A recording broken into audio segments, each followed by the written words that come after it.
Olá pessoal, tudo bem? Eu sou o Vitor Hugo Furtado e eu estou de volta aqui no canal do Papo de Cinema e dessa vez a gente vai falar sobre The Old Guard 2. 2020, esse foi o ano que foi lançado The Old Guard, o primeiro, filme estrelado pela Charlize Theron.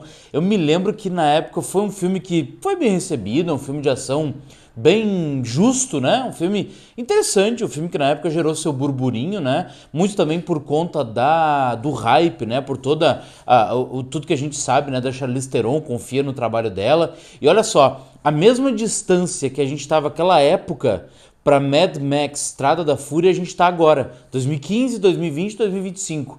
Cara, parece que passou uma eternidade, né? Pois é, mas a gente está aí e temos The Old Guard 2. A questão é a seguinte: The Old Guard 2 não se comunica em nada com o primeiro, embora haja o próprio criador da graphic novel como um dos roteiristas. Filme perdido, sabe? Sabe aquele filme que foi feito justamente para pular pro terceiro ou engatar uma franquia? Porque tudo que funciona no primeiro é abandonado nesse segundo.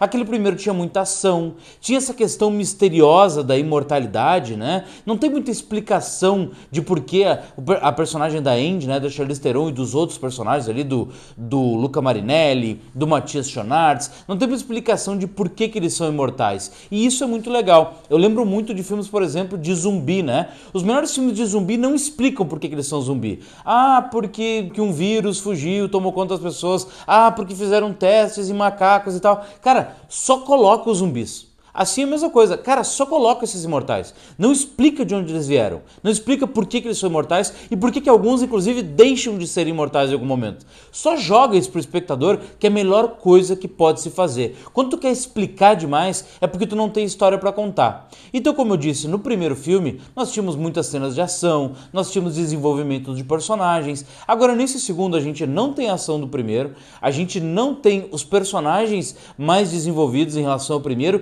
e nem novos personagens desenvolvidos. Porque aqui, por exemplo, a gente tem a chegada da personagem da Uma Thurman, que é a Discórdia. E ela pode ser desenvolvida e ela é um vilão que nunca se torna de fato vilão. E para além de qualquer coisa, a explicação de temos um imortal que deixou de ser imortal e pode passar a imortalidade para outra pessoa, mas esse outro imortal tira a imortalidade de alguém. Gente, isso é só encheção de linguiça.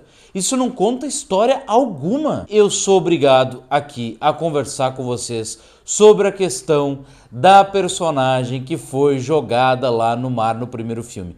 Essa história dela ter sido jogada naquela tumba pro fundo do mar foi uma das coisas que mais chamou atenção no primeiro filme. Eu me lembro que na época foi bem debatido isso nas redes sociais, de o quão forte foi aquela cena a ponto de ser uma das mais lembradas. Ela é jogada naquela tumba pro fundo do mar e ela é condenada pro resto da eternidade, no caso 500 anos, a se afogar, viver, se afogar de novo e reviver por 500 anos. Ou seja, ela tinha minutos no máximo de vida e se afogava de novo. Ou seja, isso por si só já seria uma âncora suficiente para um filme inteiro.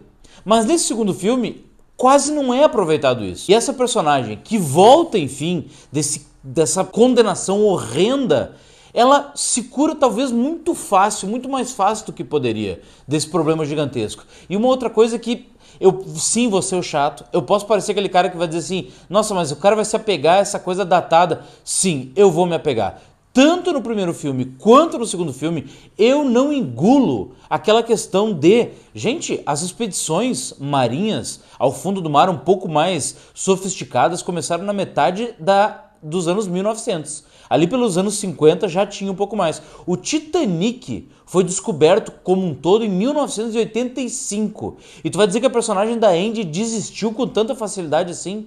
Já era para ela ter descoberto essa personagem no final dos anos 70, com todas as capacidades, com todo o dinheiro, com toda a habilidade que esse grupo de imortais tinham. Então sabe o que tu quer fazer? Sabe o que tu faz? Se tu não tem saco, se tu não tem paciência para escrever alguma coisa mais elaborada, então transporta essa história para os anos 70, ou para os anos 60, ou para os anos 50, 40, 30, mas não faz uma preguiça dessas. Tu dizer que em 2020 esses personagens não conseguem conseguiriam ir ao fundo do mar e descobrir onde ela estava? Poxa, a personagem da Andy estava no mesmo lugar onde essa personagem foi jogada no fundo do mar. Ou pelo menos perto. Se estivesse no mesmo país já seria fácil de descobrir. Não, ela estava no mesmo local. Ou seja, ela conseguiria encontrar este corpo lá no fundo do mar. Ah, mas ela tinha medo da reação dela depois de 500 anos e tal. Gente, elas viviam uma amizade / romance. Elas se amavam. A pessoa que ama a outra não vai descansar enquanto não buscar aquela pessoa que está todos os dias condenada a morrer e reviver. Morrer e reviver. Ninguém descansaria. Aliás, eu daria um jeito de cortar minha própria cabeça.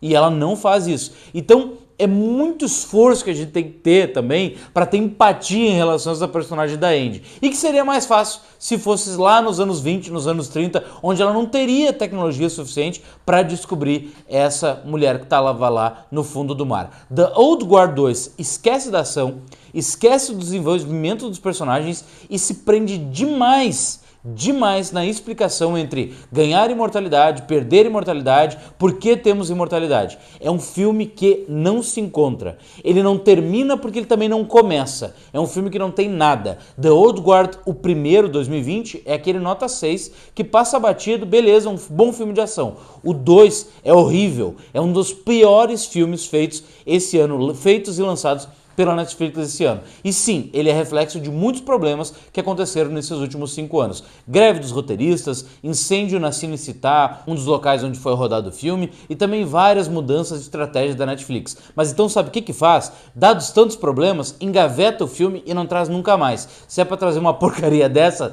não traz. The Old Guard 2 é um dos piores filmes dessa temporada. E o último recado fica aqui pro meu grupo de roteiristas de The Old Guard 2. Pessoal, por favor, pesquisem um pouco mais sobre expedições marinhas se vocês quiserem falar sobre o que dá e o que não dá para buscar no fundo do mar. Tá certo, pessoal? Essa foi a crítica em vídeo de hoje, The Old Guard 2. Concorda comigo? Discorda? Gostou de The Old Guard 2? Então escreve aqui embaixo onde eu estou errado e eu quero construir junto com vocês a melhor opinião possível.